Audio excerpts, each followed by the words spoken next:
આ એક પીપેરો ગામની ખોખડી નદીનો નજારો છે।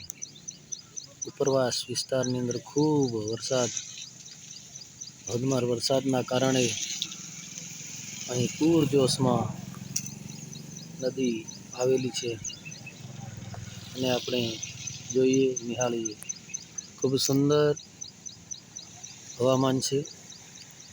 મેઘરાજાની મહેરબાની છે અને સરસ રીતે વરસાદના કારણે આવી રહ્યો છે।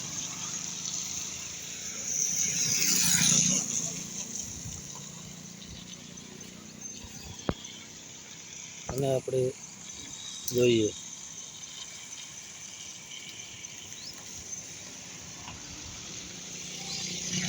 આ પીપેરો ગામની ખોખડી નદી છે। ઉપરના વિસ્તારની અંદર ધોધમાર વરસાદના કારણે આ નદી ફૂલ આવી છે અને વહી રહી છે, આપણને જોવાઈ રહ્યું છે। ખૂબ સુંદર રીતે વહેણ વહી રહ્યું છે। મેઘરાજાની મહેરબાની છે। ખૂબ સરસ હવામાન છે અને અત્યારે પણ વરસાદ વરસી રહ્યો છે।